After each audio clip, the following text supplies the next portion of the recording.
but àwọn evidences tí mo post láàárọ̀ yìí mo kàn fẹ́ kẹ́ ẹ mọ̀ bí wọ́n ṣe ti wà after properties mi, after life mi, after gbogbo nǹkan mi. Who is behind it is Shepeteri Gistlover.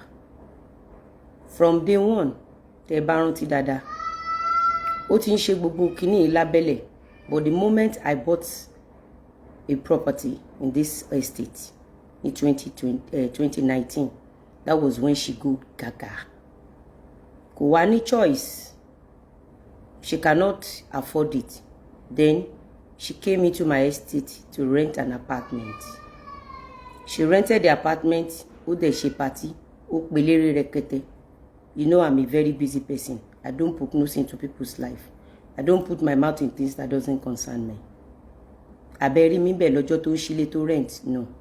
But she purposely rented that house to get close to me, thinking maybe I'll get close to her. But no, I am too busy. Me, I'm a business person. Ìwọ onídòkúdò ni ìwọ, èmi dẹ̀ ń ṣiṣẹ́. Sorry to say, kò sóbìnrin tí ò ní títí ẹ̀ lọ́wọ́, kò sóbìnrin tí ò láwọn tó ń bá sùn. Ẹ̀yin ìyá àti bàbá mi tẹ́ ń wojú Olúwa fọ́kọ, ẹ̀yin kọ́ mò ń bá wí o. Ẹ jọ̀ọ́ nítorí Ọlọ́run, ẹ má take me personal tí n bá ṣẹ̀yìn one way or the other. So mo keep lane mi láti 2019 yẹn, tẹ́ bá notice. Kò ju oṣù kan àbóṣù méjì, kò tẹ́ ju oṣù kan lọ tí mo ra property tí mo rà sínú estate yìí ní issue pé wọ́n competition sí Saudi pé mo gbé cocaine bọ̀. Mo dẹ̀ try láti sọ fún àwọn ọmọ Nàìjíríà pé nǹkan báyìí ń ṣẹlẹ̀, but nobody care to listen. People judge me based on my what's it called, my advert. Mi ìtàn live chat rí, mi ṣe nǹkan kan rí, I was just doing my own jẹ́jẹ́. So Shepeteri came into my estate, rented an apartment, and ó dẹ̀ ṣílé. Ẹ má gbàgbé pé ó ní group àwọn ọmọ tó ń rán níṣẹ́ ẹbú tó ń kó kiri. Now, ó wá bẹ̀rẹ̀ sí ní ṣe aburú yìí, mò ń wò láti 2019 yẹn. 2020, mo ṣe ìgbéyàwó.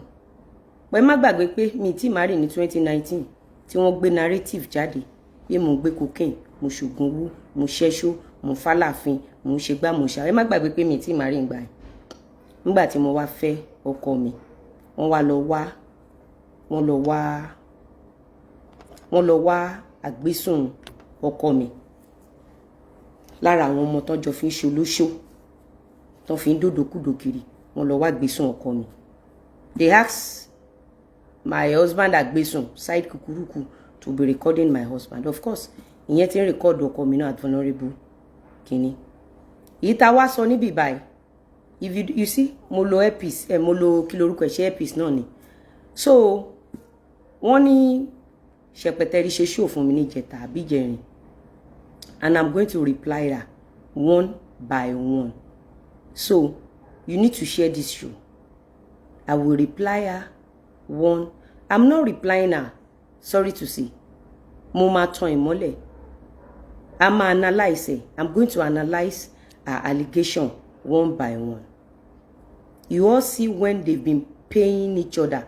You all see when they've been giving people money to come and vandalize my cars, to come and kill my enemy, to come and burn my house. All my properties has been Shepeteri's target to pull down. If you look at what happened to Baba Ejegba and Omo Bakpemu, the same concept she pulled together. Tó bá ti fẹ́ mú yàn wálẹ̀, our vulnerable person tó wà nínú family yín, á get close sí wọn, á sọ fún wọn pé kán má worry, á lò wọn, á fi jáyàn. The same thing she did during Mohbad and his boss. Just the same concept. Mo ti sọ fún Yorùbá, mo ti sọ fún Odùduwà, mo ti sọ fún gbogbo wa lápapọ̀ wípé kíní yìí is beyond èèyàn kan, pé who is the next target. When I was asking you guys that when is the next target, you all didn't know Mohbad is the next target. When I was telling you that these blackmailers, they've gone gaga. Iṣẹ́ kí ni Shepeteri ń ṣe? She has no job. She has nothing. All she does is blackmail people. Gbogbo àwọn politicians, àwọn pastors tó ń bá sùn, kó blackmail wọn lórí Gistlover. Kó dẹ̀ gba owó. That is nǹkan tó ń ṣe. Láti 2019 sí 2024, tẹ́ bá bi mí léèrè má rí wí, tẹ́ bá bi mí léèrè má rí sọ. a lot of people ká lè jọgbọ́n ẹ ti pọ̀ jọ stage show tí mi ò bá stage show wọ́n máa pa ọ̀tá mi ẹ̀dẹ̀ ní mọ̀ pa wọn ni tọ́n bá pa ọ̀tá mi tán they will blame Mr. Lawal for it and the same this awáyé má ṣe eré Shepeteri ó máa lóun fẹ́ ṣe justice. I have seen a lot. I have witnessed a lot. Mo ti lọ sí ọ̀dọ̀ àwọn ọlọ́pàá. The AIG Zone 2 during 2021, AIG Zone 2 2021, I walked into his office many times and my petition was not being honored. And I took them to court in UK and they said I did not have jurisdiction.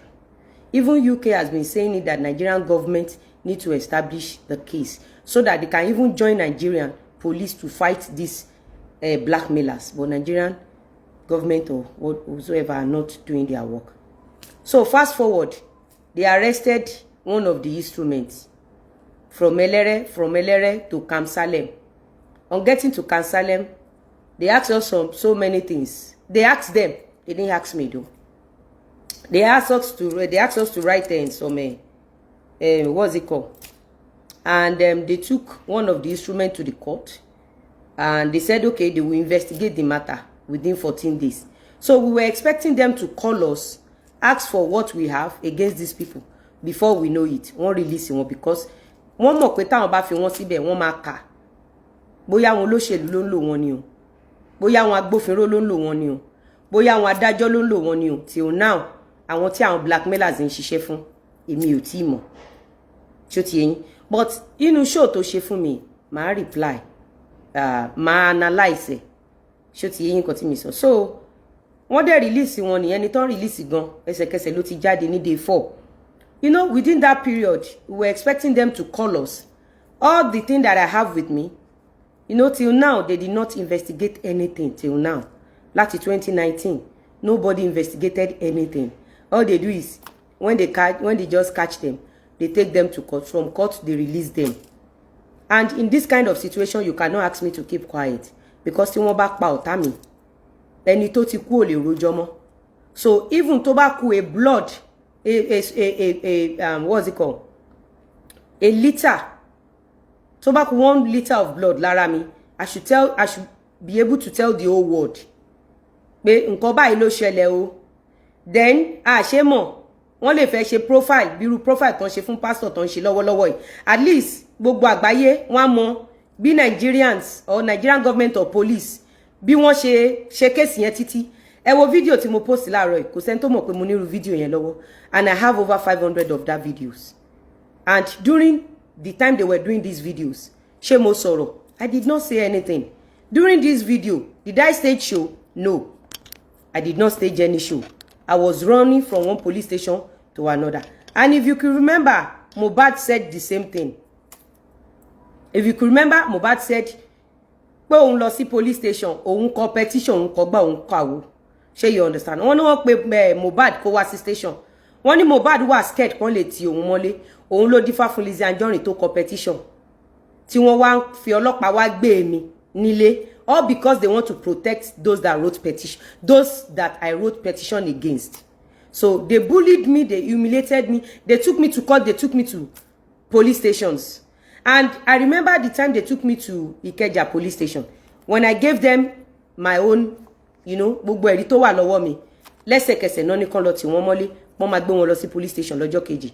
And police station tán náà máa gbé wọn lọ lọ́jọ́ kejì, wọn ò gbé wọn kúrò ní ibẹ̀. Ìfà àti ìdélé kí suspect tó délé, suspect gan síwájú wa délé tó ti ń sùn. So I have to, ṣé mọ̀, ìjọba àná tí kò bá ṣe kéèsì, ìjọba ẹni. And fast forward, I would like to say thank you to our current AIG at Alagbon. They humiliated him, they insulted him, he stood his ground yesterday. And what happened yesterday, tó bá ti ṣẹlẹ̀ ní 2 years ago or 3 years ago, àwọn blackmailers ò ní sọ̀kò fọlọ́pàá lánàá. Àwọn blackmailers wọn ò ní máa threaten àwọn ọlọ́pàá lánàá, and wọn ò ní vandalize mọ́tò mi lánàá. Ṣó ti yín? I would like to say thank you to the new AIG of Alagbon. Thank you, sir, for making us proud. He stood his ground. He said the suspect will go to the court. And kí ló ṣẹlẹ̀? God, sorry. So sorry. Ẹ má gbàgbé pé Shepeteri Gistlover ti sọ fún wa ní ìjẹta wípé mo lọ. èmi ẹ mọ̀ pé Shepeteri Gistlover ti sọ fún wa ó ti prepare mind wa ní ìjẹta wípé wọ́n máa gbé lára irinṣẹ́ òun lọ sí court ṣùgbọ́n wọ́n máa gba bail. So for her to have come online to assure us that, oh, police will take suspect which happens to be one of our irinṣẹ́ to court and they will bail. That means only àwọn ọlọ́pàá kan tó ṣe ń ṣiṣẹ́ papọ̀ yẹn, because yesterday there are some people claim to be police. They came to the court to kidnap Ààrẹ Alhaji Lateef Lawal. They came to the police. They came to the court, rather. Sorry, they came to court yesterday. They wanted to kidnap Alhaji Lateef Lawal, which is Ààrẹ Boba Shelu. There were many. They wanted to kidnap Ààrẹ, and the police with them asked them, "Where are you from?" They said they were from so police from Abuja, and instantly they called that office in Abuja. Wọ́n pè ọ̀gá ọlọ́pàá yẹn ní Abuja. Ọ̀gá ọlọ́pàá yẹn dẹ̀ ní no, kàn arrest àwọn people yẹn pé àwọn ò bá wọn sọ pé kàn wá gba any court any case, pé àwọn ò sọ bẹ́ẹ̀ pé in fact kàn arrest wọn. Bóyá sì wá arrest àwọn people yẹn o, àbọ̀n ti gbé wọn lọ, àwa ò mọ̀, but wọ́n gbé wọn kúrò ní court yẹn because àwọn ọlọ́pàá tó wà pẹ̀lú Ààrẹ ní court, they need to call for backup. In fact, I can authoritatively tell you that Nigerian police wọ́n gbìyànjú lánàá. Alagbon, precisely Alagbon police station. Alagbon police station really did a wonderful job. I was not around. I was on phone. I was talking to Ààrẹ. Wọ́n ní pé àwọn ọlọ́pàá ti call for backup. Nígbà táwọn ọlọ́pàá call for backup, táwọn ọlọ́pàá dé, wọ́n wá pé ọ́fíìsì yẹn, wọ́n wá jẹ́ kó mọ̀ pé they are kidnappers. They are not police. So if Alagbon police did not work intelligently yesterday, these people would have kidnapped Ààrẹ. So ibi tí àwọn blackmailers ti bá dé nílẹ̀ Nigeria nìyẹn. They work with kidnappers to come and kidnap people from court. You can go to Alagbon police station and confirm my story. You can go there. So it was so tough yesterday. But at the end of the day, in fact, wọ́n gbogbo text messages kó ọlọ́pàá àti òun máa kó, they are really flagging love and like. Reshare, tẹ́ bá ti reshare máa ṣe love and like, they máa comment. I can see they are flagging because our network is fine, everything is fine here, so they are just flagging. So níjẹta ó sọ pé òun máa kó àwọn, ẹ bá wa reshare, ẹ máa tẹ love and like. Dúpẹ́ Salami then ṣe mọ̀ pé I've not been online, ẹ jẹ́ kí n máa mọ àwọn kan tó bá sọ. So kí n tó wọnú show ẹ lọ, mo kàn need láti sọ fún yín, ẹ̀yin reshare, ẹ̀yin reshare. Conquerors, champions.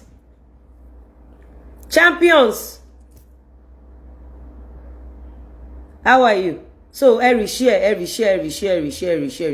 So lánàá nǹkan tó yà mí lẹ́nu jù ni wípé Shepeteri Gistlover ó ní kí àwọn èèyàn, ó kó àwọn èèyàn lọ pàdé àwọn ọlọ́pàá rẹpẹtẹ, ó rán àwọn èèyàn just like bí wọ́n ṣe ní EndSARS, bọ́n ṣe sun gbogbo police stations. The same thing bọ́n ṣe nípa Mohbad, they did the same thing to police yesterday. But ṣe mọ̀ pé òun gangan ò sí lẹ́kọ̀ọ́, Gistlover ò sí lẹ́kọ̀ọ́, Shepeteri ò sí lẹ́kọ̀ọ́. Ẹ̀yin náà ẹ wò ìgbà tó ń rán wọn pé kán lọ attack àwọn ọlọ́pàá lánàá, pé kán lọ attack Ààrẹ lánàá, pé kán lọ attack wọn ní kóòtù lánàá.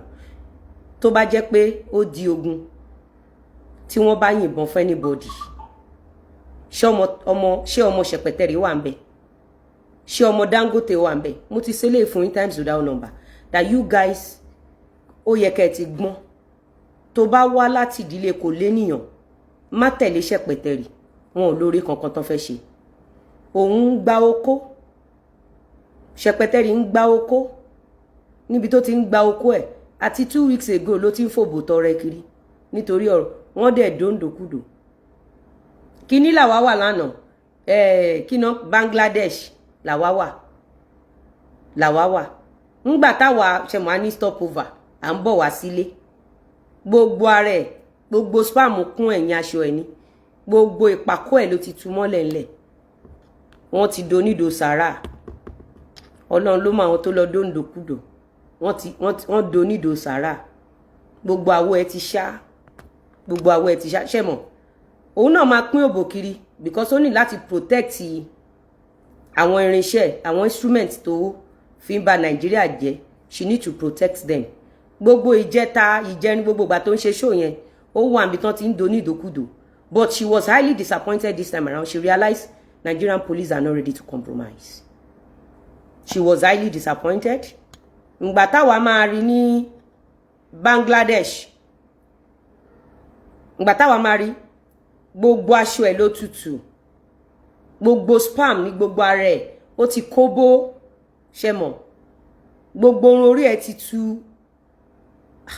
wọ́n bóyá ọ̀nà gbà tó ń do bóyá ọ̀nà gbà tó ń do ni o bóyá òde mọ́ gbà tó ń do ni I don't know so wọ́n do ní ìdó sàrà náà domi ní purọ́ fún yín so tá bá rí èèyàn kan tó ní àwọn èèyàn kan béèyàn bá jókòó sẹ́kọ́nọ́mì ní Nàìjíríà yìí tó bá jẹ́ èèyàn tó téèyàn bá tiẹ̀ jókòó béèyàn bá jókòó sílẹ̀ ńlẹ̀ pléènì tó bá dẹ̀ lè afford àwọn orú nǹkan báyìí àtàwọn orú nǹkan báyìí ní Nigeria of today ẹni yẹn gbìyànjú o tẹ́ni yẹn dẹ̀ ní shopping mall tẹ́ni yẹn tó ń gbélé ara ẹ̀ tí ò ṣe rẹ́ǹtì tẹ́ni yẹn tún já tí a rọba revo tẹ́ni yẹn ṣerú pátí tá dẹ̀ raṣọ tẹ́ni yẹn ń wọ̀ tẹ́ni yẹn bá jókòó síbi smoky plane ní Nigeria of today owó ọ̀tẹ̀ oyè yín tí wọ́n do ẹni yẹn ń dòkúdò tí gbogbo orun orí ẹ̀ ò tú ìdó sàárà ní ìdó òkà oyè yín nǹkan tí mi sọ so it's true Nigeria of today tó bá jókòó síbi smoky plane ṣóyí ẹ tó dẹ̀ tí ẹ lè afford irú àwọn aṣọ tó wà lọ́rùn mi tó lè afford irú nǹkan báyìí tó lè afford irú ilé Nigeria of today kódà kó jókòó sókè plane owó ọ̀tẹ̀ rather than kí gbogbo irun ẹ̀yẹn ti tú kí spam wà ní gbogbo ara ẹ̀ kan ti ibi tó sùn mọ́jú gan bóyá ó fa bọ́mọ́jú ni ẹ mọ̀ ìgbà táwọn tó do tán àwọn tó do ìgbà tí wọ́n sanwó wọ́n ti àwọn tó do ò ṣe dáadáa rárá tá bá rí èèyàn kan tó lọ jókòó sínú tọ́ílẹ̀tì tó lọ jókòó sẹ́nu ọ̀nà tọ́ílẹ̀tì inú pléènì tó wá ń parọ́ pé àwọ̀ kò sí tó ẹkún mọ̀ pé mi ṣe ṣó ọ̀rọ̀ tó bá ṣẹlẹ̀ là wá ń sọ nǹkan tó bá ṣẹlẹ̀ là èmi ò fẹ́ rọ́ èmi ètì rọ́ èmi láìkí rọ́ rárá gbogbo yín lẹ mọ̀ bí mo ṣe wà yìí kò sí nǹkan tí mi ò lè ṣe gbogbo yín lẹ mọ̀ mí ṣé èmi tí mo ń sùn lẹ́lẹ̀ ẹ kì í rí picture mi bí tí mo ti ń sùn lẹ́lẹ̀ ṣé èmi tí mi kì í rówó kí lorúkọ ẹ̀ gbogbo yín ò kì í rí fídíò yẹn níbo ni mi lè jókòó sí láti ṣe bísínẹ́sì mi kókó ni wípé gbogbo orun orí mi ló sì wà ń bẹ̀ wọn ò domi nídò sàárà mi ò fòbò ṣòfò nítorí pé mo fẹ́ yọ àwọn irinṣẹ́ burúkú jáde bí Ọlọ́run kò dáa ẹ má ṣe báyìí ẹ̀yin náà dẹ̀ bímọ ẹ jẹ́ ká gbádùn show yìí so ẹ jọ̀ọ́ ẹ̀yin èèyàn mi bó bá jẹ́ pé economy lágbára ẹ ká Nigeria of today ṣó ti yẹ tó ń bẹ́gbẹ́dọ́gba tí wọn náà kó pè mí kó ralẹ̀ pè mí gbogbo yín lẹ rí skin mi ń glow ni ẹ jọ̀ọ́ gbogbo yín tẹ́ rí mi ní Bangladesh níbi smoky plane tí mo rọra jókòó sí níbi smoky plane mi kúkú jókòó sẹ́nu ọ̀nà tọ́ílẹ̀tì ibi smoky plane mo jókòó sí gbogbo yín báwo ni skin mi báwo ni ṣẹṣà love skin mi tẹ́ bá ti lọ Àríkẹ́ Ọlọ́run mà ní bá ti ẹ jẹ́ wọ́n bá ń gbé la favor wọ́n bá ń gbé la favor àtàwọn oily ẹ rí pé mo dẹ̀ dúró re gbogbo skin mi ló ń glow bá ń gbé ìpolówó ọjà làgùn mo kílò tẹ́yìn máa ń behave bá so tá bá rí àwọn kan tí wọ́n ti dó paṣọ ẹ wò ṣó ẹ ní máa dọ́gbọ́gùn ó ti yẹn nǹkan tí mi sọ ṣó ẹ ní máa dọ́gbọ́n ṣe kíni ó máa dán torí pé a fẹ́ analyse line by be fast please darling fast má jẹ́ kí kíní yẹn yọ nídìí o ṣé nu bẹ́ẹ̀ ló kó sí oil mi dà show yìí ẹ má flag show yìí kílẹ̀ tẹ́yìn ṣe báyìí ẹ má kó dáa ẹ má flag show kó dáa ẹ má ṣe báyìí kí n play music okay mo ń bọ̀ ẹ má flag show kí ló tẹ́yìn ṣe báyìí sí mi ẹ má treat mi báyìí ẹ̀yin ti sọ ti yín ẹ jẹ́ káyé náà ti ẹ̀ gbọ́ ti tèmi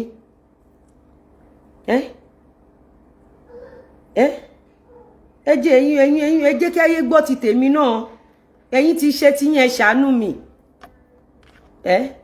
ẹ̀yin ti ṣe ti yín ṣé ìgbà tán ni mo wà lẹ pé àwọn kan wà lẹ ṣé yà sọ̀rọ̀ ẹwẹ má purọ́ mọ́ mi Nigeria of today mi ò lágbára economy ibi smoke flight mo rọra ń jókòó sí lóye yín mo mọ nǹkan tí mò ń ṣe ó ti yé yín téèyàn bá fúyẹ́ mi lè sọ mi lè parọ́ fún yín ibi smoke flight ni agbára mi ká for now torí mo ní project ó ti yé yín nǹkan tí mi sọ yẹn but ṣẹ́rí Nigeria of today ṣé tó bá sì lè máa afford irú àwọn wedding ring báyìí tó lè afford irú àwọn nǹkan báyìí bó bá lè jókòó síbi tí wọ́n ti ń ṣe smoke flight jókòó síbi èmi ò ń parọ́ mi ní parọ́ ibi smoke ni mo jókòó sí mi ti lágbára economy for now mi ní parọ́ àmọ́ àwọn tá a bá pàdé ní Bangladesh gbogbo irun orí wọn ló ti àwọ̀ wọn ti ṣá wọ́n ti dó wọn ní dóòkà ìdó sàrà àṣẹ àti bí ọ̀sẹ̀ méjì ni wọ́n ti wà ń bẹ̀ látàrí wípé kí àwọn irinṣẹ́ wọn má lọ ẹ̀wọ̀n tí wọ́n ti ń fòbò ṣòfò kiri tán ti ń fòbò but Nigerian police of today stood their ground that no going back so ìyẹn lọ bẹ́ẹ̀ ẹ jọ̀ọ́ ẹni tó bá ní kí lórúkọ ẹ̀ yẹn mo ń bọ̀ ẹ̀yin èèyàn mi ẹ jọ̀ọ́ ẹ má bínú ṣóun kọ́ rè mo ń bọ̀ ta lélẹ̀ kí lẹ́yìn go through mo ń bọ̀ ṣórin yẹn rè ẹ jọ̀ọ́ mo ń bọ̀ ẹ jọ̀ọ́ ẹ fún mi lórin yẹn ẹ jọ̀ọ́ ẹni tó bá ń wò mí ẹ fún mi lórin ẹ jọ̀ọ́ oh God mi rí orin yẹn mọ́ bá mi pè mánéjà pé kó fún mi lórin ìpolówó ọjà wa jọ̀ọ́ ẹ jọ̀ọ́ nítorí Ọlọ́run mánéjà tó bá ń wò mí torí gbẹ́nu sí ní gbogbo yín so Shepeteri nígbà tó rí mi nínú Bangladesh yẹn àwọn nǹkan yìí eléyìí ni mo máa ń lò sí ara mi mo máa ń lò eléyìí sí fèsì mi àwọn nǹkan yìí mẹ́rin ni o mẹ́rin eléyìí ni máa mix mọ́ mẹ́ta lélẹ́yìn sí mẹ́rin ni máa mix mọ́ tí ó ti yé bẹ́yẹn ní pé skin mi beautiful gan orí gbogbo knuckles mi ṣe clear eléyìí ni máa ń lò tí kùn mi bá ti yọ eléyìí ni máa ń lò gbogbo knuckles mi wọ́n ní aṣọ wọ́n ní tẹ́ bá fẹ́ ṣe party lọ́dún yìí tẹ́ bá fẹ́ ṣe ìkómọjáde birthday àbí nǹkan kan ẹ má gbàgbé àti ọ̀dà aṣọ yín so guys ẹ jẹ́ ká bẹ̀rẹ̀ oh God oh good mo ti rí so sorry so ẹ má bínú ẹ̀yin èèyàn mi gbogbo ẹ̀ ni a máa ṣe é sí kí n enjoy show yìí kí ló tẹ yín flag show a fẹ́ analyze àwọn òbúyàn àwọn òjà a kò fẹ́ analyze show ni kí ló tẹ yín ṣe báyìí náà why are you behaving this way now ẹ má flag show ẹ má flag show àtìmọ́yè yìí jẹ náà ẹkú à. ilé ìkọlà fẹ́ o. àtìmọ́yè yìí jẹ náà ẹkú àjọyọ̀ o. Alhaji Chief Abdulateef Lawal àti Alhaja Chief Mrs. Lizzy. ilé ìkọlà fẹ́ alélè la fẹ́ pátí jíǹkù báwo. Alhaji Chief Alabamba bàbá ní bàbá.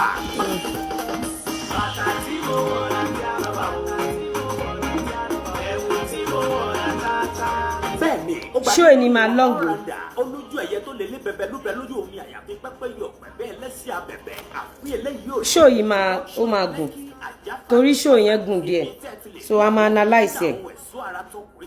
tó ní quality confam ní gbogbo tẹ́ ẹ bá rà lọ́dọ̀ wọn ẹ wá wo sẹ́ẹ̀tì àwọn crate tó ṣì. For those of you tẹ́ ti gbọ́ show yẹn tẹ́lẹ̀ ṣe rí pé mo lo earpiece gbogbo yín ti gbọ́ show yẹn tẹ́lẹ̀ so mo máa analyse show yẹn ṣó ti yé yín nǹkan tí mi sọ mo máa analyse show yẹn mo máa analyse ẹlẹ́yọ kankan because wọ́n allege mi fún nǹkan kan so nǹkan tó allege mi fún yẹn mo máa analyse ẹ̀ mo ti bẹ̀rẹ̀ báyìí. Okay.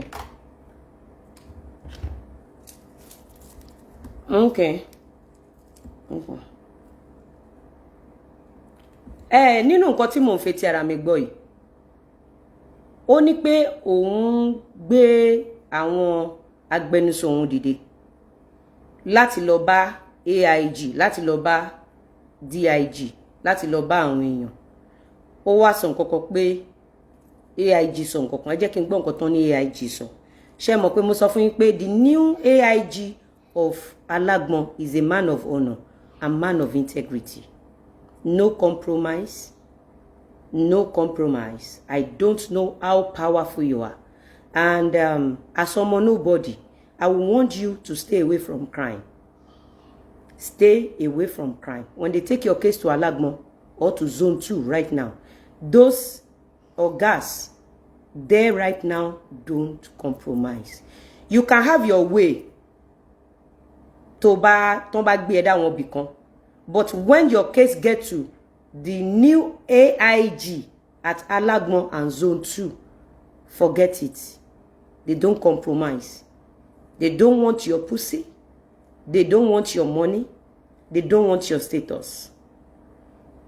All they want is justice. And they understand what they call blackmailing. They understand what they call blackmailing. So, mo kàn fẹ́ lè sọ fún ẹ. Ìwọ tó bá rò pé o fẹ́ bà tara ẹ jẹ́. Ṣó ti yé nǹkan tí mi sọ. So, ẹ jẹ́ ká gbọ́. Mo ń gbádùn ẹ.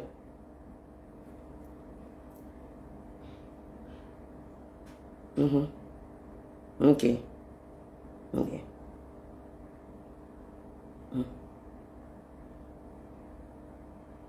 Gist lover, you must be very stupid.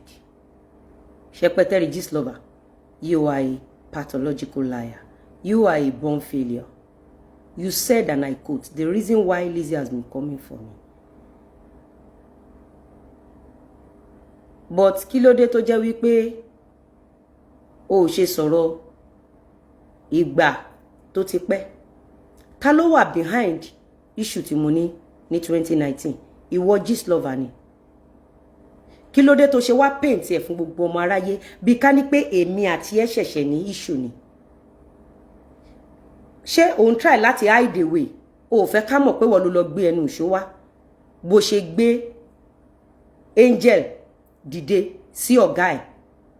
I said it day before yesterday. Your new move. Pé ẹ̀yin tẹ́ ẹ yanjú Angel tẹ́ fi kọ́ dàda lọ́rùn. Your next move is kẹ́ ẹ yanjú irinṣẹ́ yín láti fi kọ́ mi lọ́rùn or kẹ́ fi kọ́ ọkọ mi lọ́rùn. So, number one, why tó ṣe máa sọ wípé nítorí irinṣẹ́ Pharaoh ni mo ṣe ní issue pẹ̀lú ẹ̀. From day one, ìwọ ló ní issue pẹ̀lú mi, o ní issue pẹ̀lú progress mi, o dẹ̀ ní issue pẹ̀lú success mi. Ìtorí ẹ̀ ló ṣe wà after success mi. The same thing ló ṣe fún Dàda nítorí pé wọ́n fi Dàda jẹ ambassador. Ó ṣe jẹ́ pé ó dúró dìgbà tán fi Dàda jẹ ambassador. Nítorí pé wọ́n fi mí joyè, you want to bring me down by all means.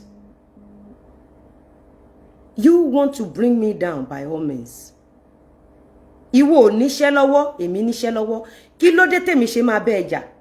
Irinṣẹ́ tó lò nínú ìdílé mi, which is àgbésùn ọkọ mi, from day one, tó bá jẹ́ pé mo fẹ́ oppress ẹni, issue yóò ní débi tó délé ni. Ní gbogbo ọjọ́ ayé mi, mi ò oppress èèyàn rí.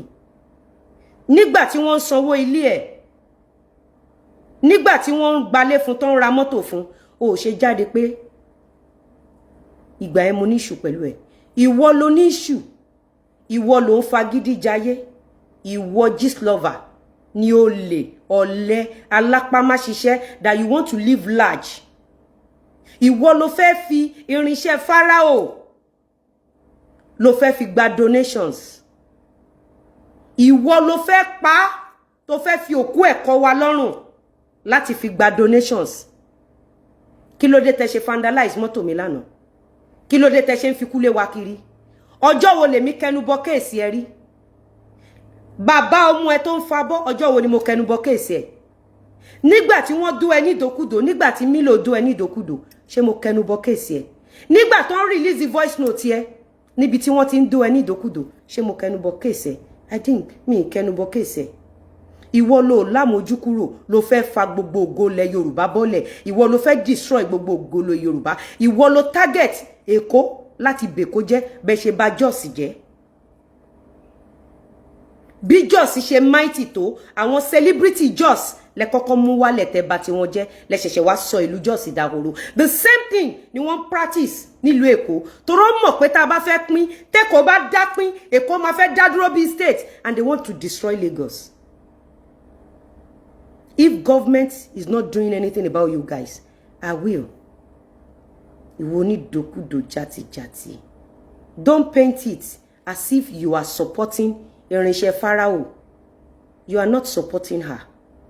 You are using her as a tool. Ṣebí èyàn kan ló lò fún mi ní 2019. Anybody má pè mí ẹjọ́. Nobody should call me for now. Nobody should call me. Tẹ́ bá pè mí má block yín. Anybody tó bá ti pè mí má block yín. Àti pé office line here, that is not my line though. Oh, gbọ́ mi nǹkan tí mi sọ. Why you came for me? You came for me because you want to destroy me. Oh God damn it. You came for me because you want to destroy me. You came for me because you are envious of me. You came for me because of my success. You came for me because gbogbo aburú tó ṣe fún mi ní film industry pátápátá. Inú ẹ̀ ni mo ti nígbéga, inú ẹ̀ ni mo ti di business guru. Nígbà tẹ́ lé mi pa ní film industry, tẹ́ bà tọ̀tá mi jẹ́, tẹ́ jẹ́ kí n rí fíìmù tà, ẹ jẹ́ kí n rí fíìmù yà, ẹ jẹ́ kí n rí fíìmù fi ṣe anything and mo go back for my business. Nígbà tó tún rí pé mo flourish nínú business mi, o tún kọ lẹ́tà, o ṣàbúrú fún mi, o tún ní kó bà tọ̀tá mi jẹ́, ẹ report Instagram page tí mo fi ń jó. Ẹ report gbogbo nǹkan tí mo fi ń ṣe business mi síbẹ̀síbẹ̀ Ọlọ́run ọba wà síbẹ̀ pẹ̀lú mi síbẹ̀ bẹ́ẹ̀ nínú ẹ̀ ni mo ti ṣègbéyàwó nínú ẹ̀ ni mo ti bímọ. You came for me because you want to destroy me by all means, not because of your instrument. You came for me. I did not come for you. Orí burúkú tó ti ń ṣe Gistlover. You came for me because I stopped paying. Because lẹ́yìn tó bá ní kí n sanwó tán máa sanwó, lẹ́yìn tí n bá sanwó tán o kì í gbé ẹ̀rí síta, o sì máa fi orúkọ mi sílẹ̀ síbẹ̀ pẹ̀lú dent. You dented my image, Gistlover. You bullied me. You destroyed me. Everything that I've worked for, Gistlover, Shepeteri, you destroy it because ìwọ ò lè ṣiṣẹ́. I did not come for you. You came for me. Ìjọ́ wo lẹ́yìn gbé ìjọ́ wo lẹ gbé fíìmù yín síta tí mo bá ti yín jẹ́rí, ọjọ́ wo lẹ ṣòkú ìyá yín tí mo bá ti yín jẹ́rí, ọjọ́ wo lẹ ṣe birthday tí mo bá ayé ti yín jẹ́rí, àbígbà tí o rent ilé tó ṣe housewarming ṣé mo bá titi ẹ jẹ́, ǹgbà tán gbé mọ́tò àlòkù fún ẹ tó yí nínú ẹrọ̀fọ̀ ṣé mo wá fún ẹ, ṣé mo bá titi ẹ jẹ́, mú bí tí mo ti bá titi ẹ jẹ́ wá. Nígbà tẹ́ ẹ lé mi pa ní film industry ẹ rò pé ó ti tán fún mi, mo padà sínú business mi. Are ò gbà mọ́, o ò mọ̀ pé ó sún mi báre ni, o ò mọ̀ pé ó lé mi báre ni. Mo tún bẹ̀rẹ̀ sí ní flourish nínú business. Mo bẹ̀rẹ̀ sí ní fún àwọn èèyàn lówó kan lọ máa produce tí mi ò dẹ̀ sọ fún ẹ̀dá Ọlọ́run kankan. You came for me. Wàá gbádùn mi.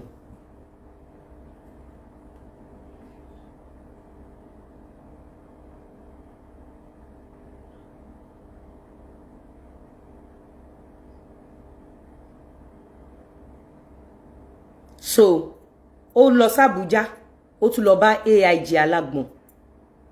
Àbí? Ó ń fò kiri nísìn. But nígbà tí wọ́n fi pa owó, jẹ́ kí n sì débẹ̀. Torí mo fẹ́ bi ẹ́ léèrè àwọn question kan. Mo máa fi ẹ́ máa béèrè àwọn question kan lọ́wọ́ ẹ̀. Bó jẹ́ máa gbọ́ lọ. Okay, what was the problem? Ó lọ lọ rí AIG láti explain. Ṣé AIG ò rí nínú ìwé òfin pé ọkùnrin lè fẹ́ iye obìnrin tó hùn? Àbò rò pé AIG tẹ́ lọ bá, AIG ò wá wí ẹ̀ wípé tọkùnrin bá cheat ẹ tàbí tóbìnrin bá cheat ẹ, o lè lọ sí family court AIG wà wí ẹ̀ pé o lè lọ sí family court but AIG mọ̀ wípé instead of you going to family court you decided to go to bloggers aya killers assassin and you are collecting money. AIG tell lọ bá ó mọ̀ nǹkan tó ń ṣe. He might not tell you this but AIG mọ̀. So telling the whole world pé ó lọ sí Abuja ó lọ bá AIG. The question is family court wo lẹ kọ́kọ́ gbé ààrẹ lọ? Police station wo lẹ kọ́kọ́ gbé ààrẹ lọ? Then ṣé èmi ni mo fún irinṣẹ́ Fáráò lóyún? Báwo lẹ ṣe pín tan ajá tó ṣe kan lè mọ́mù mi? Tẹ́ bá lọ ń bá àwọn ọlọ́pàá àná tí wọ́n mọṣẹ́ wọn bí iṣẹ́. Nigerian police of today are ready to work. Oh yeah, ẹ má bínú ẹ̀yin èèyàn mi, so sorry. Mo ti sọ fún yín pé a máa analyze logically.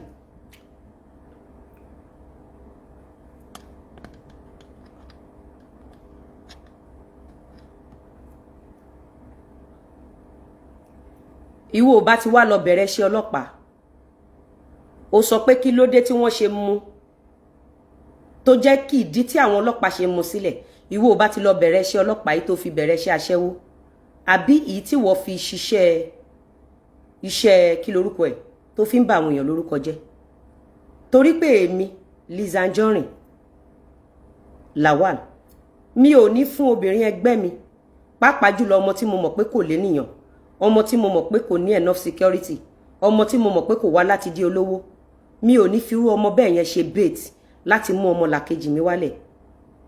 Torí pé first thing tí mo kọ́kọ́ máa consider owó tẹ̀yin ń fún pé kó máa fi fò kiri yẹn ẹ ṣe fún lówó yẹn láti bẹ̀rẹ̀ pẹ̀pẹ̀ ayé ẹ̀ kó lọ fi bẹ̀rẹ̀ business. Mo ń béèrè ìwọ náà ní ọmọ náà, ìwọ náà bí titi ẹ gist lover ó bí titi ẹ náà. Kí ló dé tẹ́ ṣe lo ọmọ yẹn?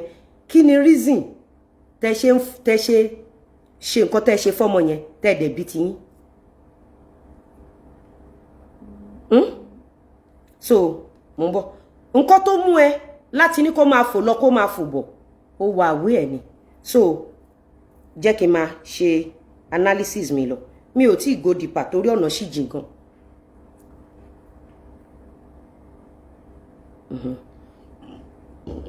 Excuse me.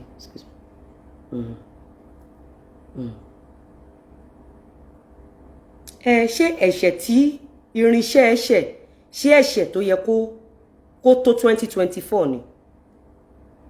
Ó ní pé wọn grant ẹ̀ ní bail. Ṣé ẹ̀ṣẹ̀ tí Gistlover mú ń béèrè lọ́wọ́ ẹ̀ ẹ̀ṣẹ̀ tí irinṣẹ́ tó ń lò tó ṣẹ̀ ẹ̀ṣẹ̀ death certificate ẹ̀ṣẹ̀ power of attorney. Ṣé tó bá jẹ́ pé Amẹ́ríkà ni ṣe lè ṣe death certificate ẹni tó wà láyé? Tó bá jẹ́ pé Amẹ́ríkà bí UK ni ṣé èèyàn kan lè ṣe ó lè kọ power of attorney fún èèyàn pé ẹ bá mi pa lágbájá? Ìdí tẹ́ ṣe jẹ́ lọ ni pé irú ìlú bẹ́ẹ̀ la wà. You don't understand? Mo kàn bí ẹni wípé ṣé ohun tí wọ́n wá gba ọlọ́pàá àbí tó gba lọ́yà fún nìyẹn? Mo ń béèrè ni. Now ó gba lọ́yà fún. Gbogbo àwọn èèyàn mọ̀ pé ẹ̀yin kan lẹ kóra yín jọ. Àbí ó wá ló gba lọ́yà fún. Ẹ̀ṣẹ̀ tó ṣẹ̀ tó bá jẹ́ wípé Nàìjíríà ti lẹ́sẹ̀ nílẹ̀ àti lọ́yà tó wá defend blackmailer àti ẹni tó ń support blackmailer tó bá jẹ́ wípé àwọn house of rep wa àbáwọn senators wa wọ́n pass the right bills. Ó mọ̀ wípé tó bá jẹ́ pé wọ́n pass right bills ni lórí blackmailing or cyberbullying àti irú lọ́yà tó fẹ́ wá sọ̀rọ̀ fún èèyàn bẹ́ẹ̀ ẹ̀wọ̀n gbére ló yẹ kán lọ pẹ̀lú ṣàṣekára. But we will get there. I have hope in Nigeria and I believe Nigeria will get better. Ìpápátẹ ẹ̀pọ̀n, listen and listen good. Àwọ̀káwọ̀, àgbésùnsùlẹ́lẹ́. Mo fẹ́ kó o farabalẹ̀ kí wọ́n náà máa gbọ́ nǹkan tó ń sọ. Èmi bí ẹni torí wípé ẹ bà odidi ìdílé jẹ́, ẹ bà Nàìjíríà jẹ́. Ẹ̀yin lẹ máa kóra yín jọ, lẹ máa sun police station. Ẹ̀yin lẹ kóra yín jọ, tẹ́ lọ sí toll gate, tẹ́ jẹ́ kó pa àwọn ọmọ lọ́mọ.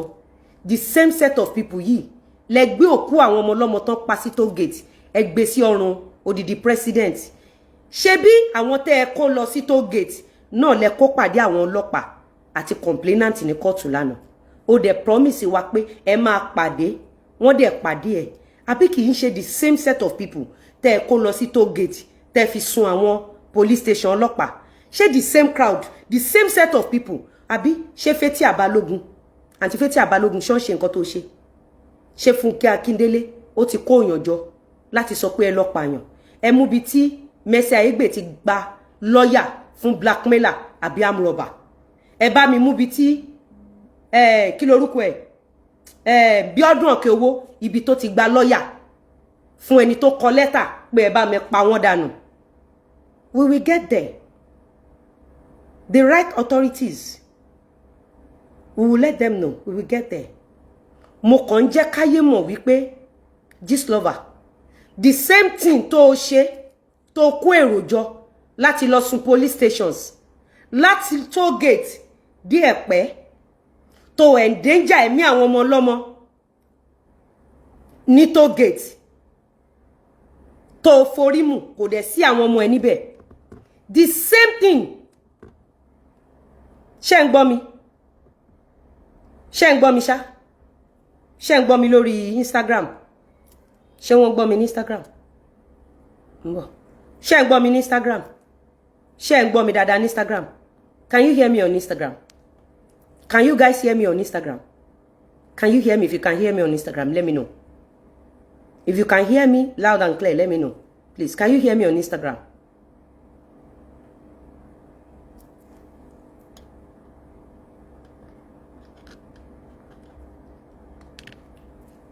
Ṣé ń gbọ́ mi? Ṣé ń gbọ́ mi dáadáa ní Instagram? Can you hear me? So, they can hear me. Ṣé ti yé? Àwa ò tí ì rí oní tíátà kankan, àbí olórin kan, àbí hip hop artist kankan nílẹ̀ Nàìjíríà kó gba lọ́yà fún blackmailer or blackmailers. Àti rí. So, jẹ́ kí n máa gbádùn ẹ lọ. Sorry.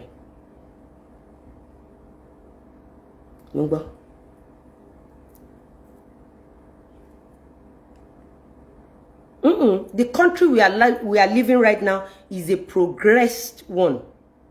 Country tá ń gbé nísìn ti yàtọ̀ sí country tẹ́ ẹ máa lọ ń yọ̀dí fún wọn nínú ọ́fíìsì tẹ́ ń ṣe dọ́gì fún wọn. Tí wọ́n fi wò yín títí tẹ́ fi di tẹ́ ń sun police station. So the country we are living right now is a country that is healing and is progressing. And we will get there.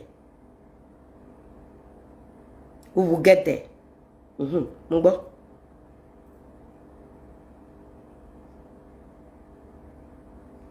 Ó ní ọmọ tó fi ilé ẹlẹ̀ tó wá hàn náà ọlọ́pàá. So ìwọ mọ̀ pé ó lọ́mọ. Ṣé bí ọmọ tó sọ pé ó filẹ̀ sílé yẹn, the same ọmọ yẹn ló target lára ẹ̀. Tó fẹ́ fi gba báárà. Kí ni aims and objective ẹ? Tó lọ gbé èèyàn tó ní ọmọ mẹ́rin. Tó wá sọ di irinṣẹ́ burúkú, tó sọ di irinṣẹ́ èṣù. Ó mọ̀ pé ó lọ́mọ mẹ́rin. Nígbà tó sunkún fún yín, tó ní ẹ má bully Lizzy, ẹ má bully anybody. Kí ló dé tó ṣe honor ẹ̀? Kí ló dé tẹ́ ṣe continue tí wọ́n bá mọ̀ pé ó value ọmọ mẹ́rẹ̀ẹ̀rin tó wà lọ́wọ́ ẹ̀? Kí ló dé tẹ́ ṣe take as irinṣẹ́ yín láti dá ayé rú, láti ba ayé èèyàn jẹ́, láti máa ṣépè, láti máa ṣe business? Ṣó mọ̀ pé narrative tó gbé síta pé bí ká ní pé olówó yan tálíkà jẹ. Ó ṣe jẹ́gbà tí ọwọ́ òfin mú yín ló wá converge sí pé olówó yan tálíkà jẹ. Kí ló dé tí wọ́n ṣe choose tálíkà láti fi ba ayé olówó jẹ́? Kí ló dé tó ṣe choose tálíkà tó yẹ kémi àti ẹ ràn lọ́wọ́? Tálíkà ìwọ ló pè ń tálíkà o. Èmi kọ́ ni mo pè ń tálíkà. Ọmọ tálíkà lèmi tí mo dẹ̀ ń gbìyànjú àti dìde nínú ayé.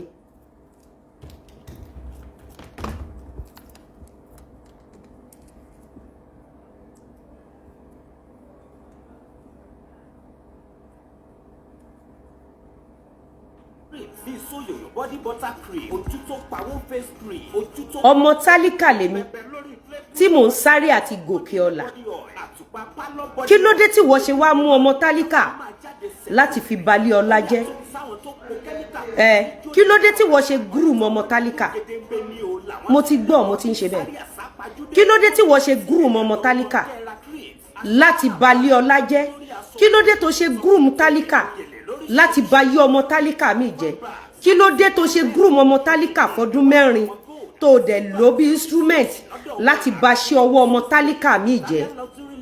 Mo ń béèrè lọ́wọ́ ẹni tí wọ́n bá value ọmọ tálíkà yẹn, tí wọ́n bá fẹ́ yọ ọmọ tálíkà yẹn nípò tálíkà, tí wọ́n bá value ọmọ 4 tó wà lọ́wọ́ tálíkà yẹn, kí ló dé tí ìwọ ò ṣe pè mí? Kí ló dé tí ìwọ ò ṣe single-handedly láti gbé ọmọ tálíkà yẹn dìde?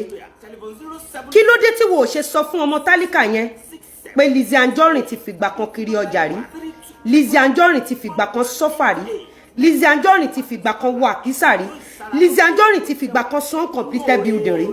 Kí ló dé tó jẹ́ wípé ìwọ wá mú tálíkà yẹn ó wá fi ń destroy gbogbo iṣẹ́ tí ọmọ tálíkà mi dìde ṣe? Mo ń béèrè ọ̀rọ̀ lọ́wọ́ ẹni Gistlover. Gistlover, analysis ni mo wá ṣe. Tó o bá rí show yìí, tó o bá ṣí ẹ̀, tó o bá mọ ẹbí àtará, tó o lè pè wọ́n pé kán wá wo show yìí, ó máa yí ẹ nígbà tó o bá sọ nǹkan nù bí bàbá Mohbad ṣe sọ nǹkan nù, ó máa yí ẹ.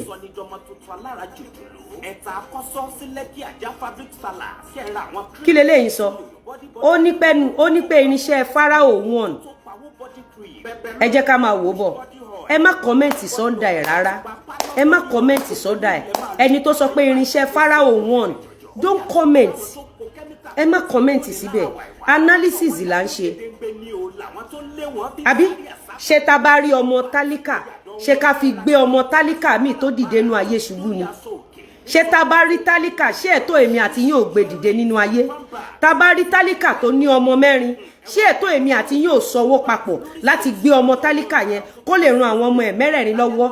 Tó bá jẹ́ wípé ìwọ Shepeteri Gistlover ò nífẹ̀ẹ́ tálíkà yẹn, ò fẹ́ rán lẹ́wọ̀n láti kó àwọn ọmọ ẹ̀ 4 continue láti máa fi tọrọ bárà láti san bíìlì títì ẹ.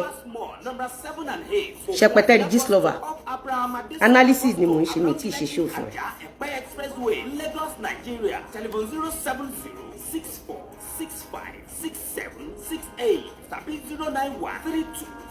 Petition tí ò ń sọ̀rọ̀ nípa èyí, petition tó ń sọ̀rọ̀ nípa èyí, kí ló dé tó ṣe sọ fún àwọn èèyàn òtítọ́?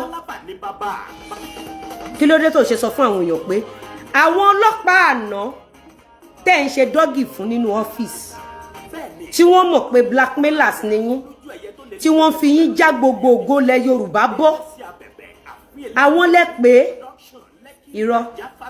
Àwọn ọlọ́pàá tó wà nísìn, wọn ò tiẹ̀ láìkì òbò jíjú, wọn ò láìkì òbò òṣì, kódà organic òbò tó o bá gbé lọ fún wọn sí wọn nídìí ká má tí ì sọ yìí tí rọba báǹdì ẹ ti já. Ẹ ti yé?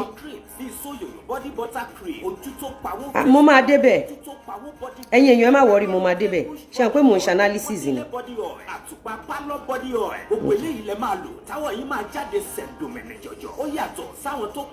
Mo analyse ni.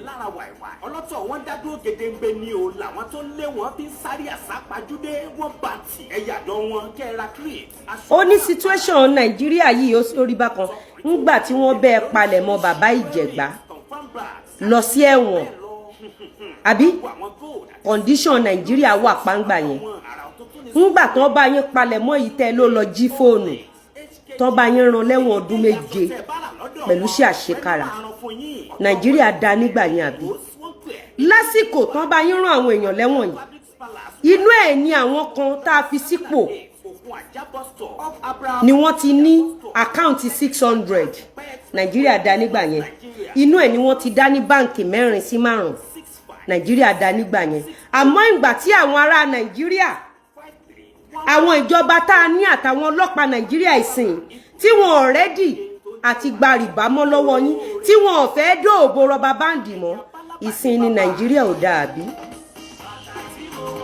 mo ń béèrè ní pé ìsìn ní Nàìjíríà ò dáa so nígbà tẹ́ ń ṣe gbogbo kinní yìí tẹ́ lọ sùn police station láti tó gate dé Ẹ̀pẹ́ Nàìjíríà dá nígbà yẹn nígbà tẹ́ mú àwọn ọmọ ọlọ́mọ tẹ́ ní kàn lọ ṣe rally tán pa wọ́n tẹ́ gbé òkú ẹ̀ tẹ́ fi sọ́ràn president Nàìjíríà dá nígbà yẹn àbí nígbà tẹ́ toro mọ́ Mohbad tẹ́ yanjú ẹ̀ tẹ́ wá lọ blame Dada tẹ́ kó àwọn ọmọ yẹn jáde massively Nàìjíríà dá nígbà yẹn náà àbí bẹ́ẹ̀ kọ́ àmọ́ Nàìjíríà wá bàjẹ́ lójú ti yín ńgbà táwọn agbófinró àwọn ọlọ́pàá tí wọ́n fẹ́ fọ Nàìjíríà mọ́ no problem no problem mo gbọ́